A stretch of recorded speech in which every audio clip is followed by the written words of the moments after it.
गीता अध्याय 15 के श्लोक 16-17 में 3 प्रभु बताए हैं। ये 3 प्रभु कौन हैं? किस प्रभु की शरण में जाने के पश्चात जन्म और मरण समाप्त हो सकता है? 3 प्रभुओं में सबसे उत्तम परमात्मा कौन है? कैसा है? उसका क्या नाम है? इन सभी गूढ़ रहस्यों को जानने के लिए अवश्य सुनिए जगत गुरु तत्वदर्शी संत रामपाल जी महाराज के अमृत वचन। जिस प्रकार आम के पेड़ से फल प्राप्त करने के लिए हमें उसकी जड़ों में जल डालकर सिंचाई करनी होती है, ठीक उसी प्रकार अगर हमें सांसारिक सुख सुविधाएं और लाभ चाहिए तो शास्त्र विधि अनुसार जड़ रूपी पूर्ण परमेश्वर की भक्ति करनी होगी। ये अजब गजब उदाहरण अपने साक्षात्कार में प्रस्तुत किया है रोपड़ पंजाब के रहने वाले अवतार सैनी जी ने। अवतार जी पहले देवी देवताओं की पारंपरिक पूजा साधना किया करते थे, जिससे इन्हें लाभ तो क्या ही होना था, इसके विपरीत सर्वनाश हो गया। ऐसा इसीलिए क्योंकि जो ये साधना कर रहे थे वो शास्त्रों के अनुकूल नहीं थी। इससे इनके भक्ति रूपी पौधे को पोषक तत्व नहीं मिल पा रहा था, जिस कारण ये दुखी थे। पर जब से इन्हें मिली पवित्र पुस्तक ज्ञान गंगा, तब से तो मानो इनकी जिंदगी बदल गई हो।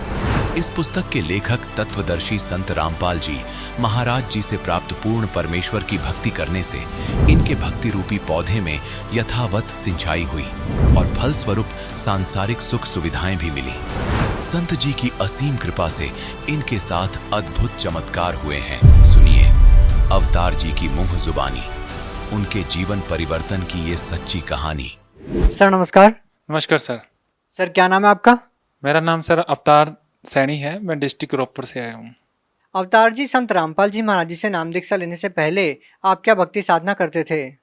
सर संत रामपाल जी महाराज की भक्ति करने से पहले मैं बहुत सारे देवी देवताओं की, सबसे ज़्यादा तो हम लगता था पीर जी हमारे घर में फेमस है, जो परंपरागत पूजा थी उनकी ही करते थे। लेकिन उनकी भक्ति करते करते लाभ तो क्या होना था, सर्वनाश हो गया। इस दास का कम से कम 3 से लेकर 4 लाख रुपया उल्टा नुकसान हुआ है और वहां से कोई भी लाभ नहीं हुआ। लेकिन सर जैसे कि आपने बताया कि पहले आप देवी देवताओं की पूजा करते थे और जो पारंपरिक पूजाएं होती है वो भी आप करते थे, तो सर हम आपसे जानना चाहते हैं कि जब आपको उस भक्ति को करने से कोई लाभ नहीं मिला तो फिर आप संत रामपाल जी महाराज जी के शरण में क्यों गए? देखिए संत रामपाल जी महाराज की शरण में ऐसा था कि मेरा एक दोस्त था शिवदास।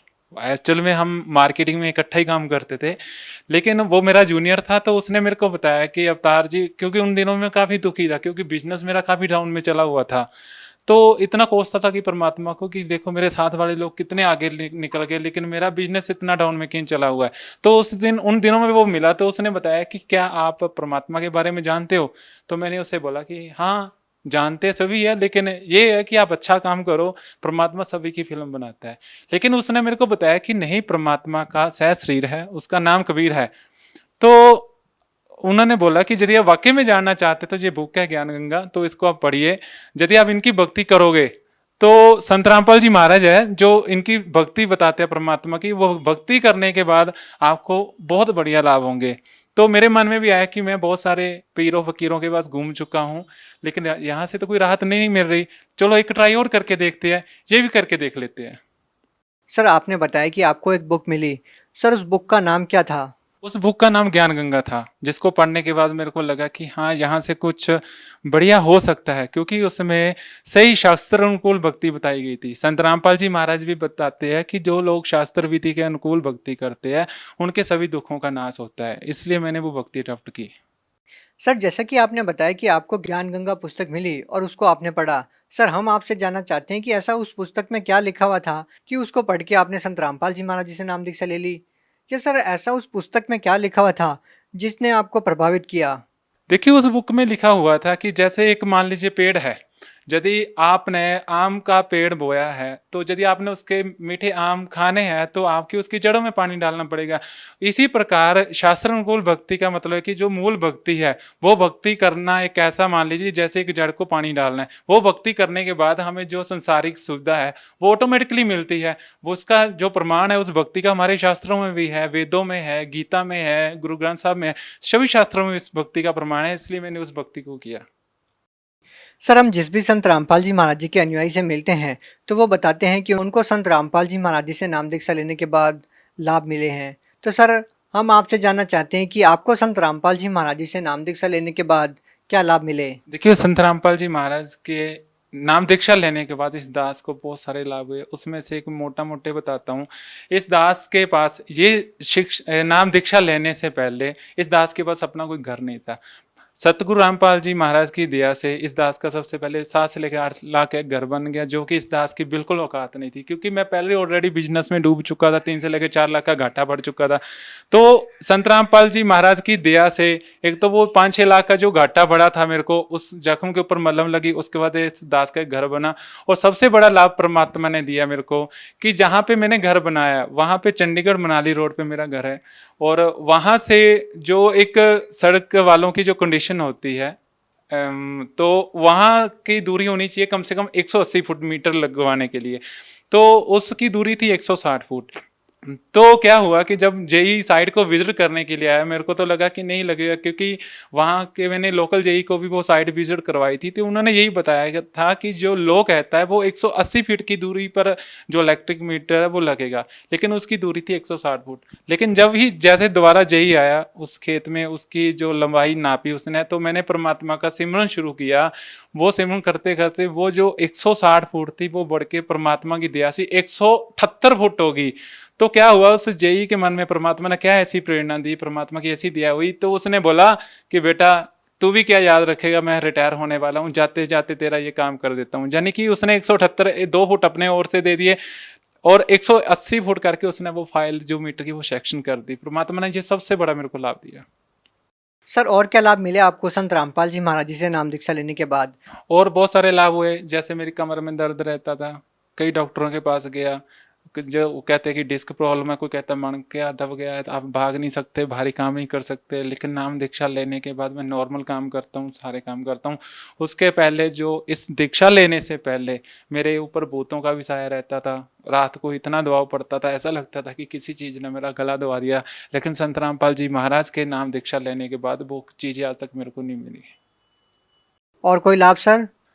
उसके अलावा जो मैं काम करता था वो तो छोड़ दिया, लेकिन संत रामपाल जी महाराज ने एक और प्रेरणा दी। मैं आज की डेट में एक मिनी रेस्टोरेंट चलाता हूँ, जिसमें मेरे को बहुत अच्छी इनकम है, मैं अपनी घर की रिक्वायरमेंट पूरी करता हूँ। सर जैसे कि आपने बताया कि पहले आप देवी देवताओं की पूजा करते थे, आन उपासनाएं करते थे।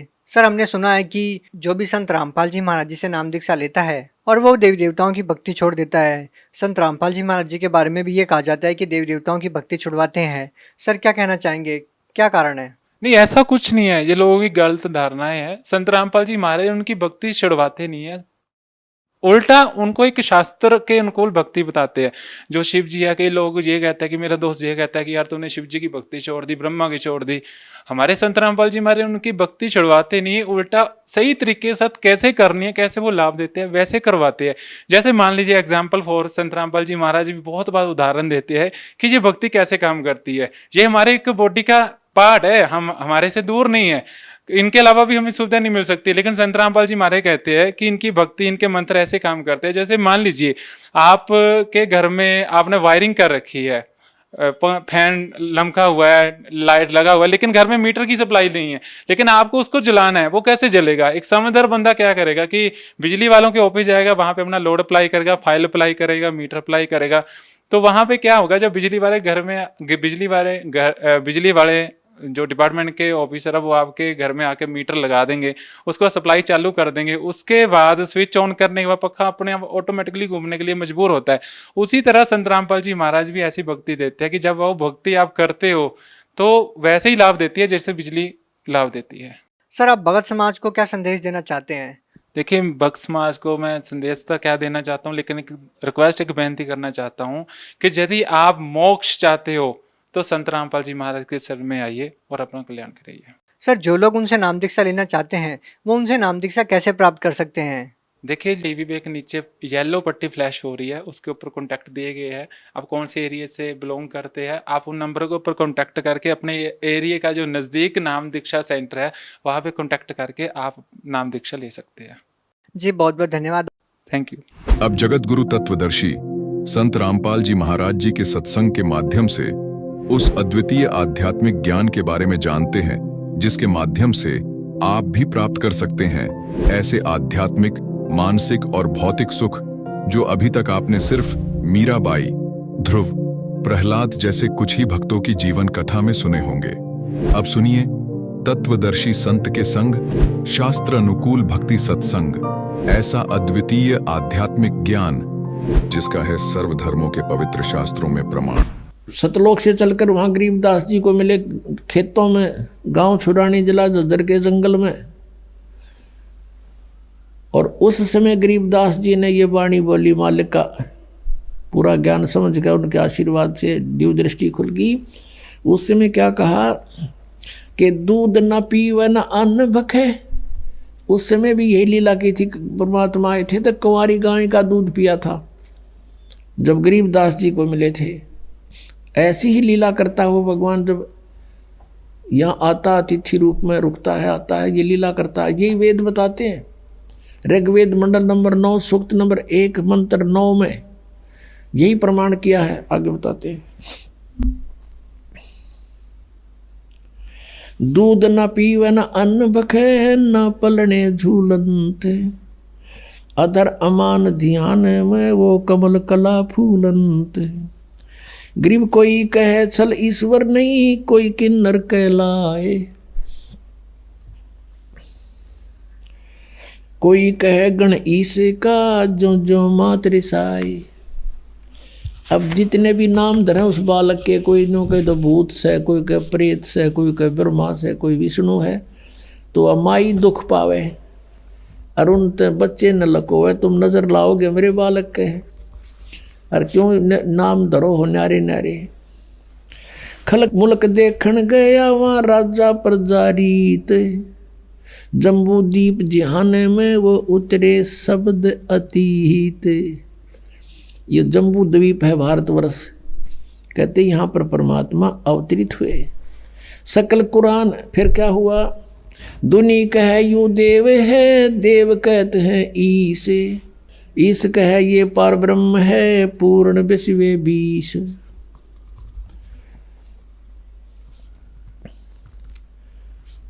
अपनात्मा अब क्या होता है, जब परमात्मा 25 दिन के हो गए, ना कुछ खा रहे हैं ना पी रहे हैं। अब एक समस्या और खड़ी होगी नीमा के सामने, नीरू के सामने। नीमा कहती है कि मैं, ये बालक मरेगा, ये भगवान साथ में मैं मरूंगी, ये बच्चा अब मरेगा, क्यों खाता पीता नहीं, 2 दिन ना खाओ, माता पिता ने भी अन्न खाना मुश्किल हो जाता है। बहुत बुरी तरह रो रही है और भगवान शंकर को याद कर रही है, क्योंकि वो शंकर के पुजारी थे, भले मुसलमान बन गए थे। और कह रही है, हे भगवान शिव जी, या तो इसको देना ही नहीं था और देकर फिर छीन रहे हो। आपकी लीला अजब है, नहीं दिया था तो सब्र था, रो रहे थे, रो पीट कर टाइम पास कर रही थी। अब ये बच्चा मरेगा, साथ मरूंगी, अगला दिन नहीं पकड़ूंगी मैं, अन्न पानी त्याग दूंगी। हृदय से ये सोचा, जो परमात्मा ने देखा बुढ़िया मरेगी, अंतर्यामी कबीर साहब वही विराजमान। शिव जी के प्रेरणा करी कि कौन रो रहा तुझे याद करके। शिव भगवान आए वहाँ से साधु रूप बना के खड़े हो गए सामने। माई क्यों रो रही है? नीमा ने बताया, भगवान हे महात्मा जी, घनी दुखी हूँ, मैं बहुत दुखी हूँ, मत सुनो मेरे दुख, न मना रो लेने दो। फिर उसने बताया कि माई बता दे, अपना दुख बताने से हल्का हो जाता है, और मेरे सत्र का कोई तेरे लिए राहत होगी तो अवश्य दूंगा। तब माई ने सारी कहानी बता दी कि पहले हमारे संतान नहीं थी, और एक दिन भगवान शिव ने ये लाल हमें दिया, ऐसे कमल के फूल पर मिला। अब 25 दिन का हो गया, कुछ नहीं खाता पीता, अब ये भी मरेगा और मैं भी मरूंगी महात्मा जी। ये आज उसी दिन 2 शव हमारे घर से जाएंगे। तब भगवान शंकर ने जो साधु रूप में खड़े थे कहा कि ला दिखाना तेरा बच्चा कहाँ है। बच्चे को लाई उठा के और देखा, इतना सुंदर शरीर, जैसे किलो दूध पीवे बालक डेली, इतना स्वस्थ शरीर। वो तो अमर परमात्मा थे। माई ने सोचा, श्रद्धा से बच्चे को जीवन दान दिलाने के लिए महात्मा के चरणों में डालना चाहा, ऐसे पटकना चाहा। परमात्मा आकाश में उड़ गए, आकाश में ऊपर को उठ गए और शिव जी के सिर के लेवल में आकर स्थिर हो गए हवा में। तब भगवान शिव ने, साधु ने ऐसे हाथ किया, उसकी गोदी में आ गए। तब परमात्मा ने, नवजात शिशु ने, 25 दिन के बालक ने कहा कि महाराज इसको कह दो,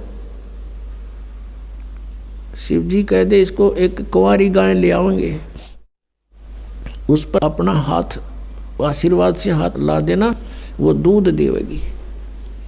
एक कोरा बर्तन मंगा लो कुम्हार के तो ताज़ा। ऐसा ही किया गया। नीरू से कहा कि नीरू जा तू, भगवान शिव ने कहा साधु रूप में, एक कुंवारी गाय ला और एक कोरा बर्तन ला, तेरा बेटा दूध पिएगा। ऐसा ही किया। भगवान शंकर ने थपकी मार दी, आशीर्वाद भरा हाथ गऊ बछिया, कुंवारी बछिया के कमर पे मारा, लंबे लंबे सतन हो गए और अपने आप दूध नीचे पात्र रखते ही दूध बहने लग गया, धार बंद चली और वो पात्र भरते ही बंद हो गया। मालिक ने पिया। तो पुण्यात्मा, अब ये लीला केवल कबीर साहब ने की है और वेद बताते हैं। अब आपको वेदों प्रमाण देंगे। हमने भगवान को पहचानना, फिर भक्ति तो जमा आसान है, कुछ भी तो ना करना। एक बार आपका दृढ़ विश्वास हो गया कि कबीर इज गॉड, हम गॉड को गॉड ही मानना मुश्किल हो रहा हमने, तो फिर भक्ति ज़्यादा कठिन नहीं है। ये देखिएगा ऋग्वेद, ये किसने कहाँ से छपा है, कौन है इसका प्रकाशक? प्रकाशक सर्वदेशीय कार्य प्रतिनिधि सभा, महर्षि दान भवन, रामलीला मैदान, नई दिल्ली से।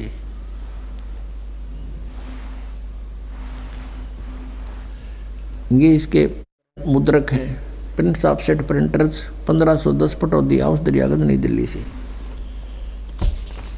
ये 9-10 मंडल इकट्ठा ही अनुवाद करके जल्द किया हुआ है।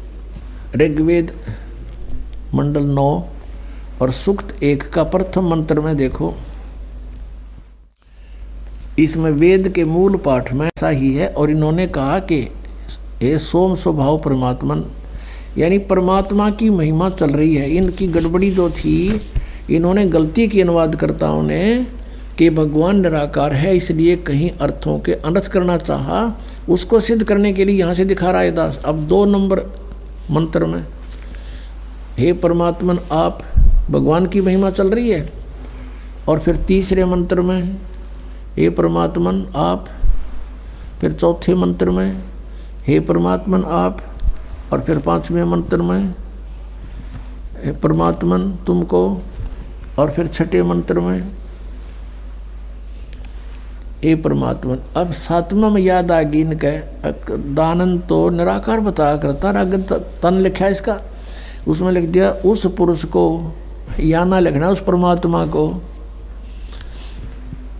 और फिर 8वें में देखो, यह लिख दिया उस पुरुष को, यहाँ लिखना था उस परमात्मा को, परमेश्वर को। अब ये भी कंसेप्ट क्लियर करते हैं। अब वर्तमान के अंदर इन वेदों की ठेकेदारी आर्य समाजियान ले रखी है और महर्षि दयानंद को ये महाविद्वान मानते हैं।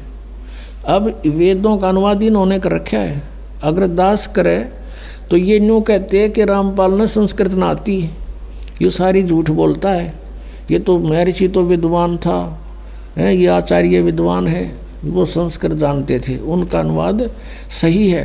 अब दास पर कृपा करी परमात्मा ने कि इनकी बुद्धि फेर दी जब अनुवाद करें थे, फिर भी ये सच को छुपा नहीं सके कहीं ना कहीं, क्योंकि चोर चुरावे तू बड़ी गाड्डे पानी में, वो गाड्डे हुआ ऊपर आवे न सच्चाई छनी ना। अब दयानंद के शब्दों में दिखाते पुरुष माने क्या होता है। देखिए ये एक पुस्तक है महर्षि दयानंद सरस्वती कृत ऋग्वेद आदि भाष्य भूमिका, इसका नाम है इतना, ऋग्वेद नहीं है यो, ऋग्वेद आदि भाष्य भूमिका इस पुस्तक का नाम है। और ये यहाँ से प्रकाशित है, सर्वदेशीय कार्य प्रतिनिधि सभा, महर्षि दयानंद भवन 3/5 आसफ अली रोड, नई दिल्ली। अब इसके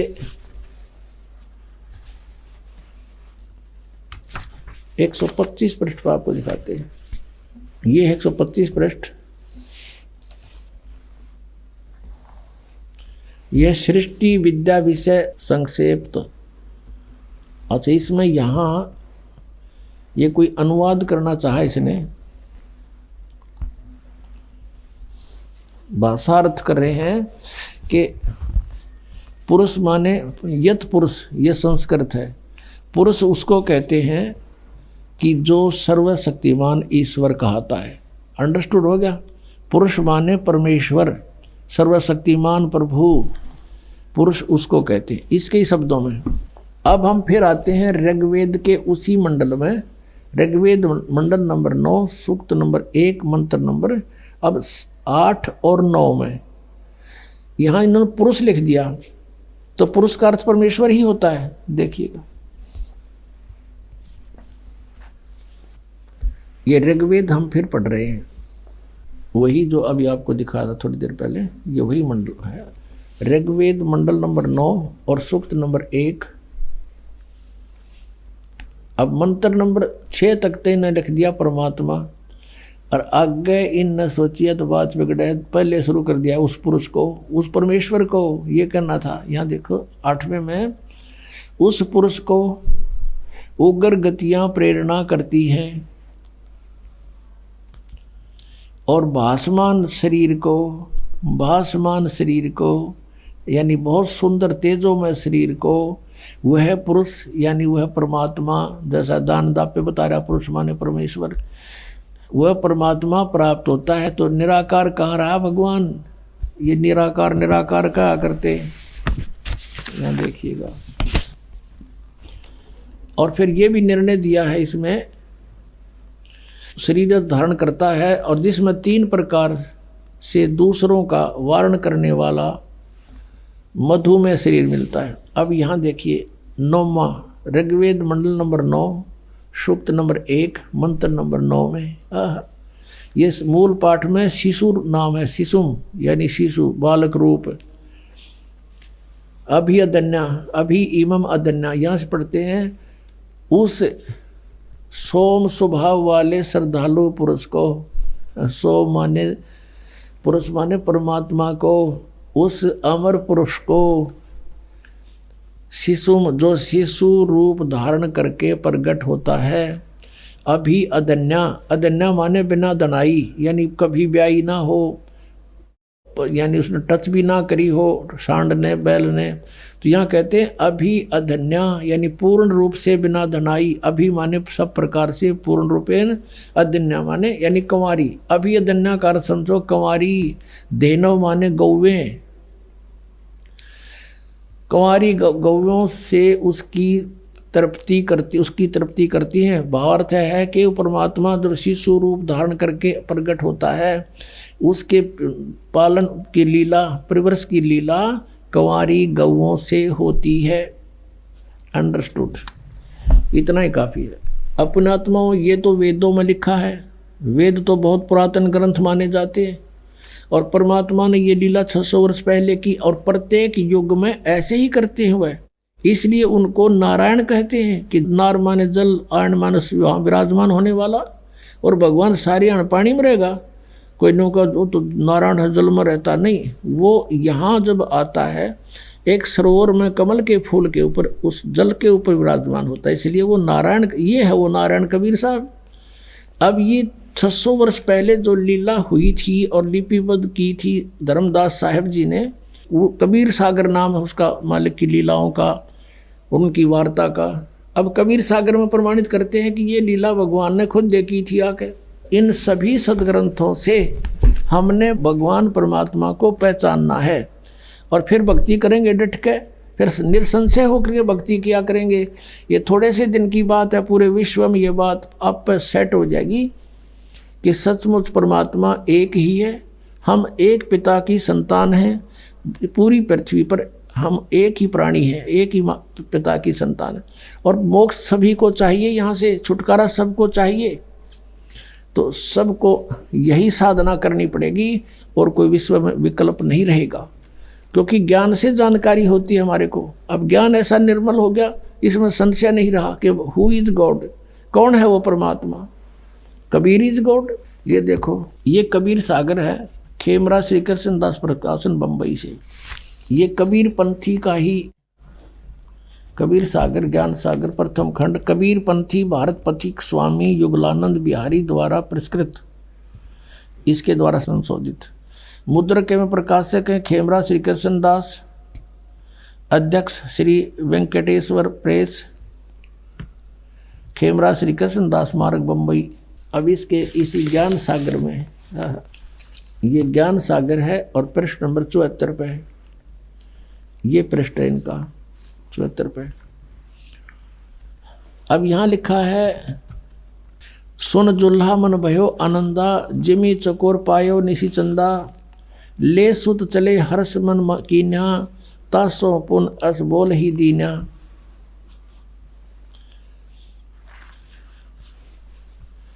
सुत काशी को ले चले लोग देखण तय आव, वही गरीबदास जी ने लिखा है और वही कबीर सागर में लिखा है। अन्न पानी बखे नहीं, जुल्हा शोक बनावे, तब जुल्हा मन कीन तिवाना, रामानंद सो कही उत्पाना, मैं सुत पायो बड़ गुणवंता, कारण कौन बखे नहीं संता, रामानंद ध्यान तब धारा, जुल्हा सो तब वचन उचारा। पूर्व जन्म में ते ब्राह्मण जाति, और हरि सेवा किन्नी सी बलभाती, कुछ तुम सेवा हर की चूका, ताते भयो जुल्हा का रूपा, प्रीति प्रभु गही तोर लीनी, ताते उद्धान में सुत तो दीना। अब नीरू को कहा कि तो पिछले जन्म में ब्राह्मण था। रामानंद जी के पास गए कि मेरा लड़का भोजन नहीं खा रहा, ना कोई दूध पी रहा है, कोई समाधान बताओ स्वामी जी। स्वामी जी ने फिर कारण बताया कि तू पिछले जन्म में ब्राह्मण था, तेने कोई गलती की थी जिस कारण से तू दानक बना, जुल्हा बन गया। उसने कहा मालिक वो तो हुई सो हुई, हे प्रभु जस कीनो तस पायो, मैंने जो किरा सो भर लिया, आरत हो तू दर्शन आयो, सो कहिए उपाय गुसाई, बालक अक्सुधावंत कुछ खाई। ऐसा विधि बताओ मेरा बेटा कुछ खा ले। रामानंद युक्ति विचारा, तुम सुत कोई ज्ञानी अवतारा, बछिया जाही बैल नहीं लागा, सोले ठाड करो ते आगा।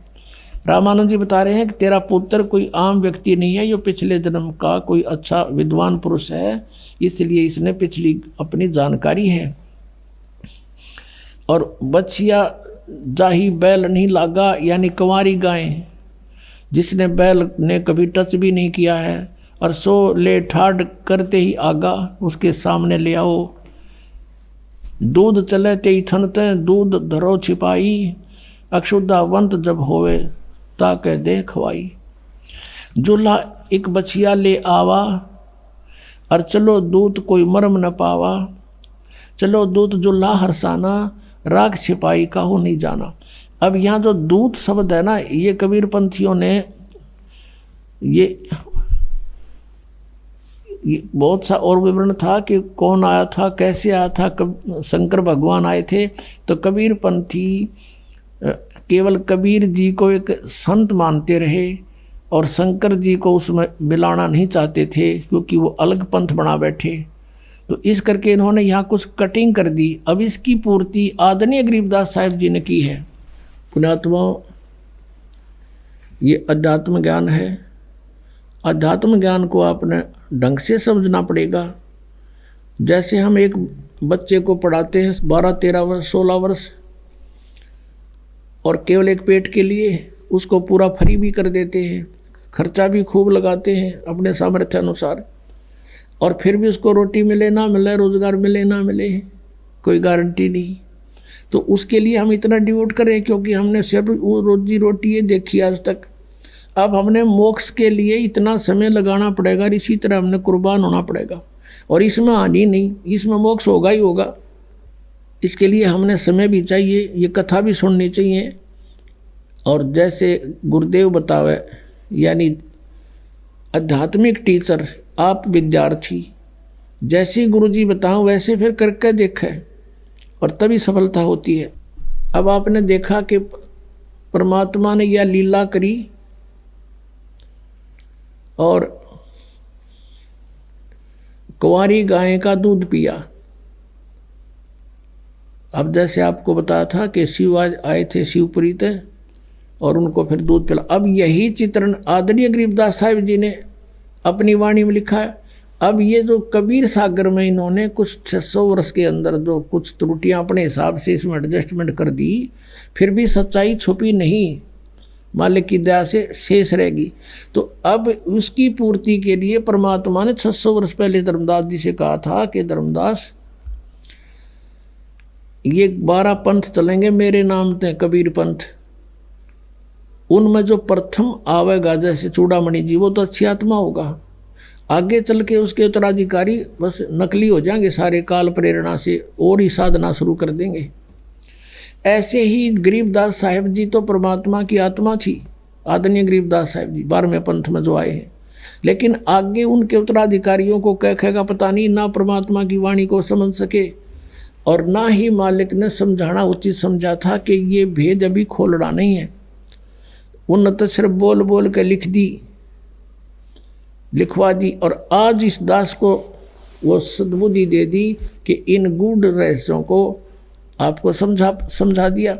तो उस समय 600 वर्ष पहले परमात्मा ने कही थी क्या होगा कि 12वां पंथ जो कबीर पंथ होगा उसमें मेरे महिमा की वाणी फिर प्रकट होएगी, मेरा सच्चा ज्ञान फिर प्रकट होगा 12वें पंथ के प्रवर्तक के द्वारा। लेकिन उस 12वें पंथ के अनुयायी भी उस मार्ग को समझ नहीं सकेंगे, क्योंकि परमात्मा ने कहा था धर्मदास तो लाख दुहाई, ये मूल ज्ञान की तबार न जाई, मूल ज्ञान बार जो पढ़ी, बिचली पीढ़ी हंस नहीं तरही। इसलिए गरीबदास साहिब जी ने भी बोल बोल के लिखवा दी, उसका निर्णय नहीं दिया किसी को। इसलिए कहा कि ये सब पढ़ेंगे गरीबदास वाले पंथ के भी लोग, लेकिन वो समझ नहीं सकेंगे, असंग जन्म सतलोक नहीं जा सकते, उनमें अभिमान हो जाएगा कि हम गरीबदास अनुयायी हैं, हमारे वो ग्रंथ हमने अच्छी तरह आता है, उनको कक्का नहीं पता ये दास उसमें रह क्या है। अब ये प्रमाण भी कबीर सागर से देंगे आपको। ये कबीर सागर है जो अभी आपको दिखाया था, और खेमरा श्री कृष्ण दास प्रकाशन बम्बई से, मुद्रक एवं प्रकाशक हैं खेमरा श्री कृष्ण दास, अध्यक्ष श्री वेंकटेश्वर प्रेस, खेमरा श्री कृष्ण दास मार्ग बम्बई से। ज्ञान सागर इसका अनुवादक भी कबीर पंथी है, इसका जो संशोधक है कबीर पंथी भारत पथिक युगलानंद बिहारी द्वारा परीक्षित। मुद्रक एवं प्रकाशक हैं खेमरा श्री कृष्ण दास, ये आपको दिखाई दिया। ये कबीर वाणी है और प्रश्न नंबर ये 136 पे क्या बताया है, 12 पंथ चलो सो भेद। 12 पंथ जैसे चले कबीर परमात्मा ने 600 वर्ष पहले बताया कि 12 पंथ ऐसे होंगे। वो प्रथम 12 पंथ काल फुरमाना और भूले जीव न जाव ठिकाना। इन 12 पंथों में ये प्राणी कोई भी पार नहीं हो पाएगा। अब क्या बताया है कि 12 पंथ काल फुरमाना, इन 12 पंथों में काल का ही संदेश रहेगा। और भूले जीव न जाए ठिकाना, ताते आगम कह हम बाखा, यह लिखना था प्रथम वंश चूड़ामणि शाखा। लेकिन यहाँ इन्होंने कबीर पंथियों ने गड़बड़ कर दी कि चूड़ामणि जी को काल का पंथ नहीं बताना चाहते थे, लेकिन सच्चाई नहीं छुपती। प्रथम जग में जागू बरमावे और बिना भेद वो ग्रंथ चुरावे। दूसर सुरत गोपाल होई मूल निरंजन, फिर पंथ टकसार पंथ, फिर सतनामी पंथ, ये जीवा पंथ, सतनामी पंथ, राम कबीर पंथ। अब यहाँ इन्होंने क्लियर लिखा है कबीर चरित्र बोध में, ये है बोध सागर में कबीर चरित्र बोध, और यहाँ से शुरू किया है ये 1870 पृष्ठ पे, ये 1870 है, ये ब्रैकेट वाले पृष्ठ हैं ये। और बोध सागर यहाँ लिखा है कि कबीर साहब के पंथों का वृंतांत, नारायण दास जी का पंथ। ये नारायण दास जी कबीर पंथ में नहीं थे, ये तो श्री कृष्ण पंथ में था। यहाँ था चूड़ामणि का पंथ, इन्होंने जान के काट दिया। यागो दास जी का पंथ, जागो को है यागो पंथ। और तीसरा सूरत गोपाल, चौथा मूल निरंजन, पांचवा टकसार पंथ, फिर भगवान दास पंथ, सतनामी पंथ, कमालिय पंथ, राम कबीर पंथ, 12वां है गरीबदास पंथ।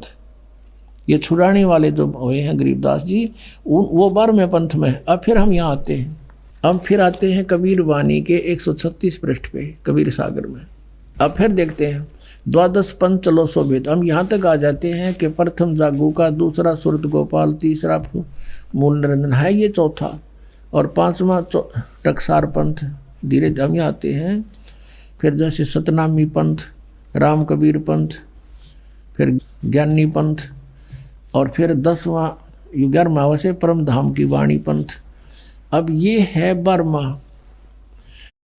संवत 1775 हुई, ये 1774 है, क्योंकि संवत 1774 सन 1717 में गरीबदास जी का जन्म हुआ था। ये तो 12वां पंथ है, ये गरीबदास वाला पंथ। और संवत 1774 समझो 74 हुई, इसमें लिखा 75 है। ता दिन प्रेम प्रगटे जग सोई, आज्ञा रहे ब्रह्म बोध लावे, कोली चमार सबके घर खावे, साख हमारी ले जीव समझावे, और असंग जन्म ठोड़ नहीं पावे। गरीबदास जी की वाणी से ये समझावेंगे, असंग जन्म वो ठिकाना नहीं जा सकते। 12वें पंथ प्रगट हुआ वाणी, 12वें पंथ गरीबदास जी द्वारा मेरी महिमा की वाणी फिर प्रगट होएगी। जो कबीर सागर में त्रुटियां हो गई होंगी उनको पुनरावृत्ति कर देगी। 12वें पंथ प्रगट हो वाणी, शब्द हमारे की निर्णय ठानी। ये गरीबदास पंथ वाले हमारे इस वाणी का निर्णय तो करने की चेष्टा करेंगे, लेकिन अस्थिर घर का मरम नहीं पावें, और ये 12 पंथ हम ही को जावें। साख हमारी लिए जीव समझावें, ये गरीबदास पंथ वाले अन्य। और कहते हैं असंग जन्म वो ठोड़ नहीं पावें, असंग जन्म नहीं जा सकते गरीबदास पंथ वाले। और 2 नकली कबीर पंथी 2 और हैं वो भी। फिर कहते हैं 12वें पंथ हम ही चल आवें। वो 12वें पंथ में आगे चल के जो वाणी प्रकट होने के बाद, और सब पंथ मेट एक ही पंथ चलावें। अब दास को भेज दिया, दास इस गरीबदास पंथ से संबंधित है। और 12वें पंथ वो खुद नहीं आए, परमात्मा दास को भेज दिया और वही पावर दे दी। अपने काम तो वही कर रहे हैं मालिक की। 12वें पंथ में हम आएंगे, फिर ये न सब न देखेंगे, सबको एक पंथ बना देंगे, सारा सब ज्ञान के आधार से समझ जाएंगे। तब लग बोधो कुरी चमारा, फिर तुम बोधो राज दरबारा, प्रथम चरण कलयुग निराणा, तब मगर मांडो मैदाना। कहता है कलयुग का प्रथम चरण वो होगा, मैं मगर से सह शरीर जाऊंगा। मगर से प्रथम चरण कलयुग का, 3 चरण बताएं कलयुग के, ये बिचला चरण अब चल रहा है। ये प्रथम चरण कलयुग निराणा, और तब मगर मांडो मैदाना। धर्मराय से मांडो बाजी, तब धर बौद्धों पंडित का जी। अब यहाँ जाता है 5505, तब ये शब्द होगा साचा।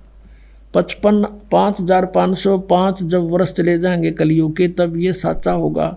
सन 2006 में समझ लो ये साचा हो गया, और आज ये 2011 चल रहा है।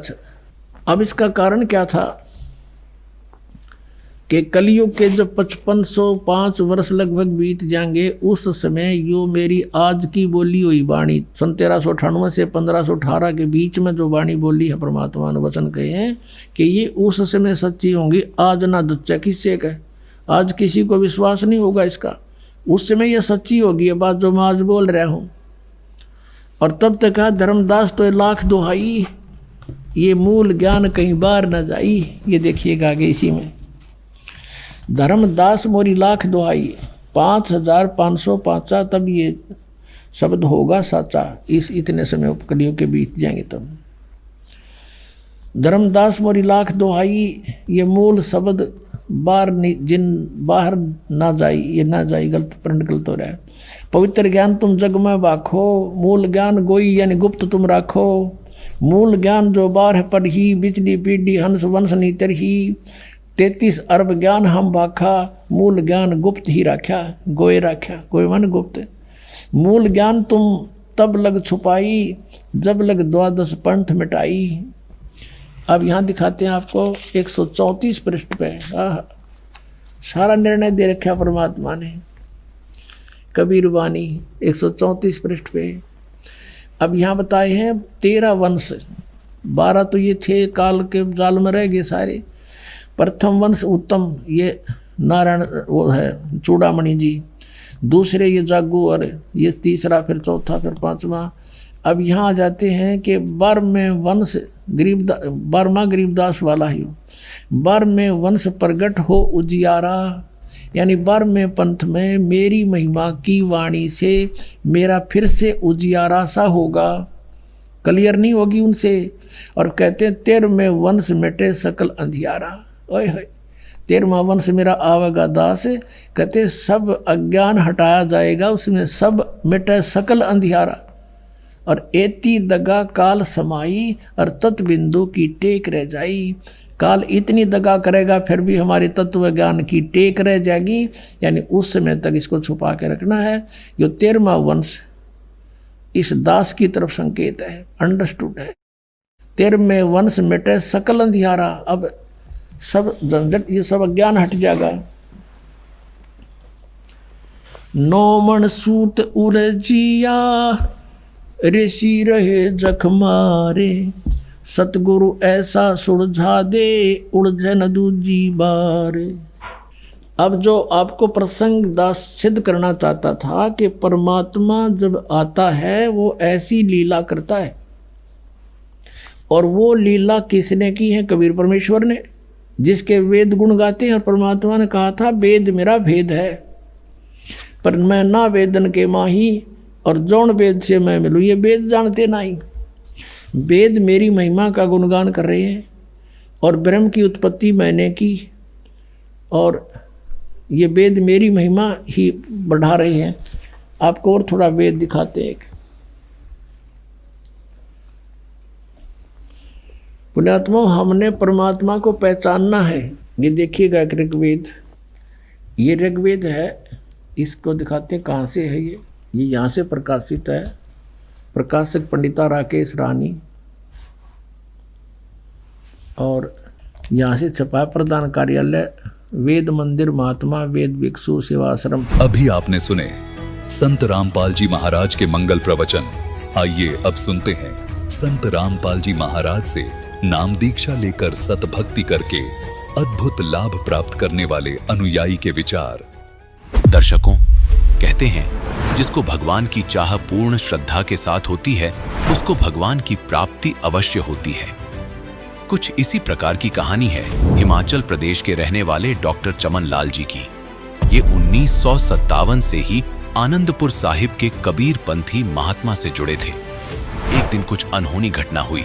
जब चमन लाल जी ध्यान मग्न थे तो इन्हें एक आवाज सुनाई दी कि एक सत्संग का आयोजन करो, जिसमें एक महात्मा आएंगे जिन्हें तुम अनाज और कपड़े देना।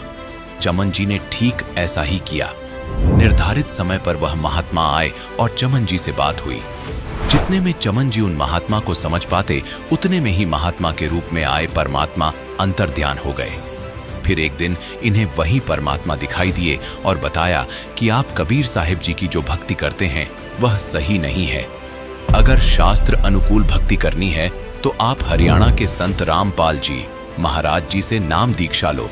उसके पश्चात चमन जी ने संत जी के द्वारा लिखित पुस्तकों को सभी धर्म के सद्ग्रंथों से मिलाया और सच्चे ज्ञान को परखकर सही गुरु से नाम दीक्षा ली, जिसके बाद इन्हें वास्तविक पूर्ण परमात्मा कबीर साहिब जी को प्राप्त करने का सही मार्ग मिला और वह वास्तविक मंत्र मिले जिससे मोक्ष संभव है। अब सुनिए चमन जी के भक्ति सफर की कहानी, उन्हीं की जुबानी। सर नमस्कार। सत साहिब। क्या नाम है आपका? डॉक्टर चमनलाल। डॉक्टर साहब कहाँ से आए आप? मंडी हिमाचल प्रदेश से। सर संत रामपाल जी महाराज से कब जुड़े आप? पूर्ण पिता परमात्मा संत रामपाल जी महाराज से मैं 2012 में जुड़ा। क्या करते हैं आप? मैं कॉलेज में सर्विस करता था। सर आप एक एजुकेटेड पर्सन हैं, संत रामपाल जी महाराज से आप जुड़े हैं, आप हिमाचल प्रदेश से, और आपने हरियाणा में संत रामपाल जी महाराज से नाम दीक्षा क्यों ली? क्योंकि जब मैंने सारा अध्ययन किया, सारी किताबें लाई, जैसे गुरु ग्रंथ साहब, वेद, कुरान, बाइबल और दूसरी किताबें लाई, और उसका अध्ययन किया। और महाराज मैं बरवाला गया और बरवाला से किताबें लाई और उसको टैली किया और साल 1.5 साल मैंने उसका अध्ययन किया। जब क्लियर हुई बात भाई जो महाराज संत रामपाल जी का ज्ञान है वो सही है और वो सही मतलब जो है ज्ञान बताते हैं, तो उसके बाद मैंने ये निश्चय किया। संत रामपाल जी महाराज से नाम दीक्षा लेने से पहले आप क्या भक्ति साधना करते थे? कबीर साहब की भक्ति करता था मैं। 1957 से मैं कबीरपंथी था, तो उसके बावजूद भी वो नाम जो है तो किसी संत ने निभाया, किसी महात्मा ने नहीं बताया, वो अपना मनमुखी बताए और मनमुखी नाम दान देते थे। तो इसलिए जब मैंने शास्त्रों का अध्ययन किया और देखा कि उनके ज्ञान को टैली किया उससे परमात्मा संत रामपाल महाराज जी के ज्ञान से, तो यह क्लियर हुआ कि स्पष्ट हुआ कि यही ज्ञान सबसे उत्तम ज्ञान है और सही ज्ञान है। तो इसलिए मैंने निश्चय किया कि वहाँ से मैंने नाम डाल दिया। सर, संत रामपाल जी महाराज जी की शरण में आने से पहले आपके साथ क्या कोई अनुभव ऐसा है जिसको आप शेयर करना चाहेंगे? हाँ जी है सर। ऐसा था भाई मैंने 1957 में कबीर साहब का नाम दान लिया था। कहाँ से नामदान लिया आपने? आनंदपुर साहब के एक महात्मा थे कबीरपंथी, वो मंडी में आए थे हमारे वहाँ एरिए में, तो उनसे मैंने नाम दान लिया था। और उसके बाद लगातार मैं उस भक्ति को करता रहा, बड़ी ईमानदारी से, बिल्कुल मतलब ठीक तरीके से पूरी समय उसके लिए देता था। जब ऐसा चलता रहा तो एक दिन मैंने ये निश्चय किया 2009 में कि कुछ पाठ रखा जाए, तो मैंने बीजक का पाठ शुरू किया और कुछ स्मरण शुरू किया और ये 3 महीने तक चलता रहा। 3 महीने में जब मैं ऐसे बैठा था ध्यान में, तो एकदम जो है तो आवाज़ आई, वे बेटा आप जो एक सत्संग रखो और एक महात्मा आएगा, उसको आपने अनाज और कपड़े देने हैं। तो उसके बाद मैंने एक सत्संग रखा और हर महीने रखना शुरू कर दिया, जैसे सेकंड संडे को, तो उसके बाद मंथ के सेकंड संडे को, तो वो चलता रहा लगातार। एक दिन ऐसा लीला हुई महाराज की कि स्वयं कबीर साहब जो है तो मेरे घर में आ गए। उस वक्त वहाँ 100 कर आदमी मौजूद थे। उनके समक्ष वो आए, मनुष्य के रूप में थे, हमने पहचाना नहीं उनको। उन्होंने पीछे पूछा, मैं उन दिनों प्रधान था पंचायत का। उन्होंने कहा प्रधान डॉक्टर चमन लाल का घर का है, तो उन्होंने बताया ये घर है। तो आ गए, तो वहाँ एक महात्मा आए थे खरसिया से, वो कुछ कलेक्शन के लिए आए थे, कुंभ के लिए। तो उनको हमने डिप्यूट किया भी आज आप सत्संग करेंगे। तो वो सत्संग कर रहे थे। उसके बाद सत्संग ख़त्म था, तो जैसा महाराज ने पीछे मुझे बताया था भी जो भी महात्मा कोई आएगा उसको अन्न भी देने खिलाना है, भोजन खिलाना है और कपड़े देने हैं। तो उसी तरह मैं कपड़े देने अंदर गया, कपड़े लाने उनको और भोजन दे। उतने में बाहर खड़े हो गए कबीर साहब और उन्होंने बात नहीं की, वो खड़े रहे। किसी मुझे मेरे ब्रदर है वहाँ, उसने बताया कि कोई आया है। तो मैंने उनसे हाथ जोड़े और कहा जी सत्संग स्थल इस साइड है, तो आप उस साइड चलो, पर सत्संग खत्म हो चुका है। तो उस साइड वो चुपचाप चले गए और पीछे खड़े हो गए। मैं उतने में कपड़े लेकर गया, मुझे ये आभास नहीं था ये भी परमात्मा है या कोई ऐसी बात है। तो मैं जिस वक्त उनके पास बैठा हो कपड़े देने, तो उनकी तरफ कुछ ध्यान दिया, तो ऐसा लगा मन में भी ये कोई ख़ास चीज़ है, कोई विशेष आदमी है या विशेष महात्मा है। तो मैंने ऐसे जैसे किया, हाथ जोड़े और नमन किया मन में और सोचा भी अभी पूछता हूँ मैं। उतने में उनको कपड़े देते देते वहाँ 10-15 मिनट लग गया। वो एकदम जैसे नज़र टली तो उससे गए और मेरा गेट है बड़ा घर का लोहे का, उसको लांग के अंदर चले गए। पीछे बाहर लोग खड़े हुए आंगन में, वो देखते रहे भी, बिना पूछे बोले चले गए अंदर। उतने में मैं चले गया पीछे से। तो उन्होंने कहा जी अंदर चले गए गेट लांग के, और गेट बंद कर दिया। जब मैं अंदर गया तो अंदर जाकर देखा सब गए और वो अंतर ध्यान हो गए वहाँ से। और फिर उसके बाद मुझे बड़ा दुख हुआ। मैं कई दिन तक सोचता आ रहा उसके बारे में, भाई मैंने बड़ी गलती की ना, उनके पाँव छुए, कौन थे, या ये मन में रहता था ये तो परमात्मा ही हो सकते हैं। फिर भी क्लियर नहीं थी बात, भाई कैसे क्लियर किया जाए। तो मैंने डेली जो साधना करता था, जब साधना सुबह शाम करनी तो ये प्रार्थना जरूर करनी, भी मुझे बताना प्रभु भाई वो आप थे कि कौन थे। इस तरह साल भर चलता रहा। साल के बाद जो है तो एक दिन वो आ गए और जैसे मैं साधना में बैठा था और सामने आ गए, उसी रूप में आए जो फोटो में होते हैं। तो उन्होंने बोला बेटा मैं आया था, आपके ने पहचाना नहीं, तो इसलिए जो है आपको संत रामपाल महाराज हैं, वहाँ आप जाओ और वहाँ उनसे नामदान लो। वो जिस टाइम पे आपको कबीर साहब जी ने दर्शन दिए उस टाइम पे आप आनंदपुर धाम से जुड़े हुए थे, हाँ जी, आनंदपुर धाम से जुड़े हुए थे। और उसके बाद कबीर साहब जी ने आपको कहा कि आपको संत रामपाल जी महाराज जी से नाम दीक्षा ले लेनी चाहिए। हाँ, आपको वही सही नाम दीक्षा है। कबीर साहब ने मुझे बताया भाई आप जाओ बेटा और वहाँ से आप नाम दीक्षा लो, और जो आज तक आपने भक्ति की है उसका भी आपको लाभ मिला है, आगे भी उसका लाभ उसमें इंक्लूड होगा। पर सही भक्ति वो है, और वो उसको शुरू करो लेकर, नामदान लेकर। तो क्या आपको लगता है कि आपको जो कबीर साहब जी के दर्शन हुए वो आनंदपुर धाम से नाम दीक्षा लेने के बाद हुए, तो आप इसका क्रेडिट किसको देंगे? नहीं, वो तो चलो पता नहीं, ये ईश्वर को पता है क्रेडिट का, परंतु इतना जरूर था मैं लगातार मगन रहता परमात्मा की ये में, तो शायद उन्होंने कृपा की मेरे को, और सही रास्ता बताने के लिए उन्होंने ये सारी लीला रची थी।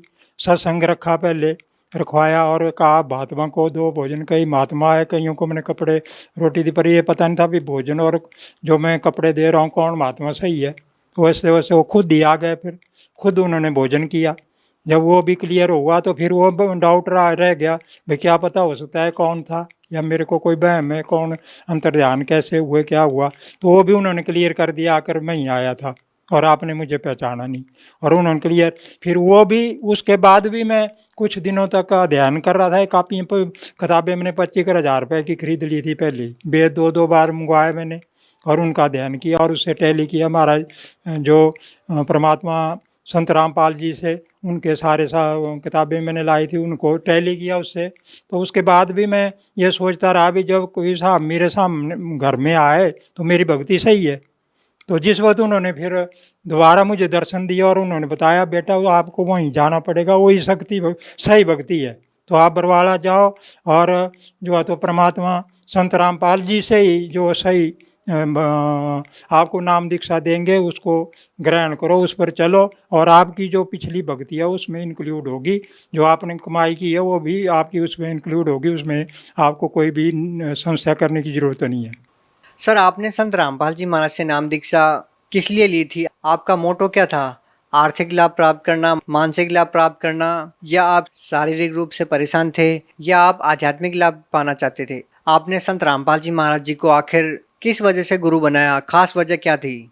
सर ऐसा है भाई, मुझे किसी धन की ज़रूरत नहीं थी, किसी लाभ की ज़रूरत नहीं थी, मैं सिर्फ भक्ति चाहता था, परमात्मा को पाना चाहता था। मेन उद्देश्य मेरा जीवन का शुरू से, जब से मैं नौकरी भी करता रहा उसमें भी यही रहा, और आज तक वही रिटायर हुए 25 साल हो गया लगभग मुझे, आज तक भी मेरा वही उद्देश्य रहा।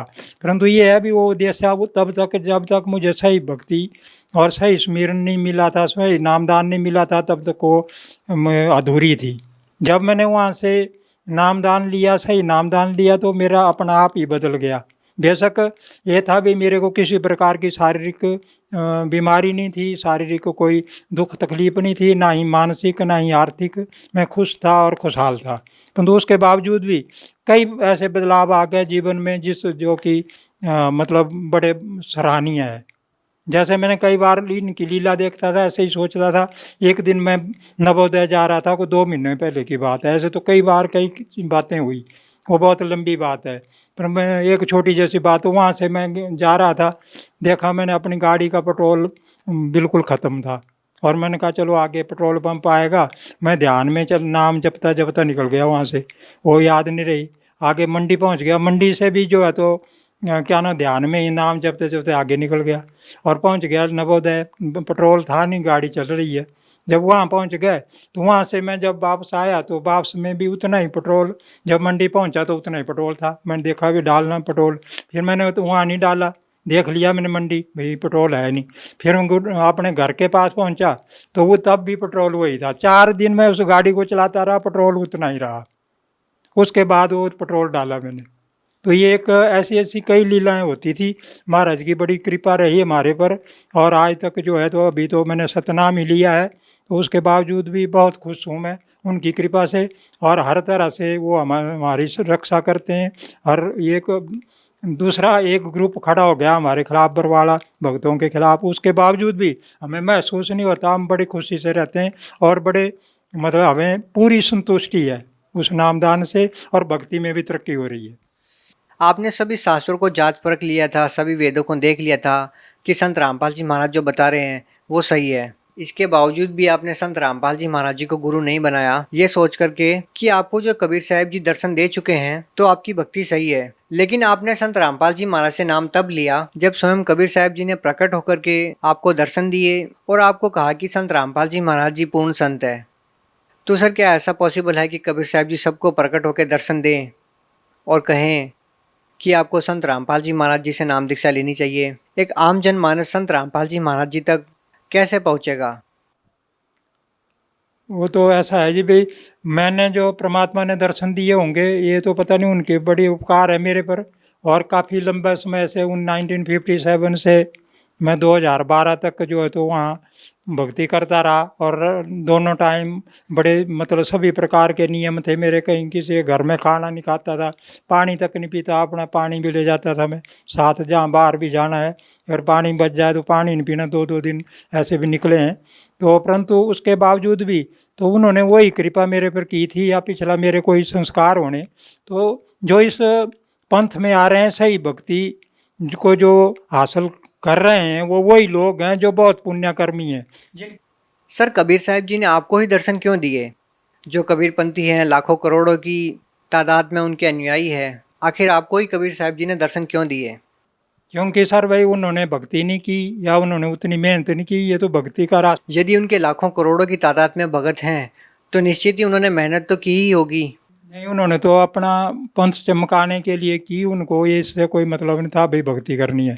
बहुत सारे महात्मा संत। आपने क्या चमकाने के लिए भक्ति की? मैंने तो परमात्मा का सही तरीके से नाम लिया, जो बताया था रात दिन मैं उसमें लगा रहा, सारे नियम रखे, जो नियम बताए थे उन नियमों पर चला, कबीर साहब के ग्रंथ शास्त्र पढ़। क्या आपको लगता है कबीरपंथी जो अन्य संत हैं वो कबीर साहब जी के बताए अनुसार नहीं चल रहे? नहीं चल रहे हैं, क्योंकि वो उसको जानते ही नहीं, शास्त्रों को ही नहीं सही। आपको ऐसी कौन सी बात लगती है कि वो जितने भी कबीरपंथी संत हैं वो कबीर साहब जी के आदेश के अनुसार नहीं चल रहे? ऐसा कौन सा नियम वो भंग कर रहे हैं? कोई 2-3 बातें बताएंगे जो आपको लगती हो कि कबीर साहब ये बात बताते हैं और जो कबीरपंथी संत है वो उन बातों को फॉलो नहीं करते? सर साहब, सबसे मुख्य बात तो ये है कि उनका नामदान ही गलत है। वो कहीं शास्त्रों से नोट करके और लोगों को बताते हैं। नामदान तो पहले आपका भी गलत था, आपको भी दर्शन दिए, परंतु वो भक्ति की मेहनत की बात थी। सुमिरन जो है तो फल तो देता है, सुमिरन किसी ने। और क्या क्या गलती करते हैं? चलो, पहली गलती है कि नामदान गलत देते हैं, और क्या गलती है? और जो है तो उनका भक्ति करवाने का तरीका भी गलत है। भक्ति ही गलत है तो चलो तरीका तो छोड़ ही दीजिए, और क्या गलत करते हैं वो? और ऐसी कौन सी क्रियाएं हैं जो वो गलत करते हैं?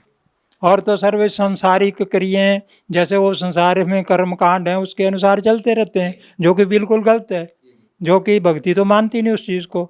तो वो सबसे बड़ी गलती वो करते हैं कि वो संसार से उसके साथ भी रहना चाहते हैं और भक्ति कराना चाहते हैं। तो दोनों चीज़ें एक साथ नहीं चल सकती। सर, भगत समाज को क्या संदेश देना चाहेंगे? मैं सर भाई भगत समाज को यही संदेश देना चाहूँगा, भाई अगर आपने सही मायने में परमात्मा को पाना है या सही मायने में भक्ति करनी है तो वो बरवाला ही हो सकती है। संत रामपाल महाराज जी जो हैं वो परमात्मा के अवतार हैं। वही जो आपको सही नामदान दे के आपको जो है सही भक्ति बताएंगे, उससे ही आपका कल्याण होगा। और हम सबको उसी वहाँ जाकर और उनके बताए हुए रास्ते पर भी तन मन धन से पूरी तरह मन अपने आप को न्यौछावर करके चलना चाहिए, तभी हमारा कल्याण हो सकता है। जी, बहुत बहुत धन्यवाद आपका। Thank you sir.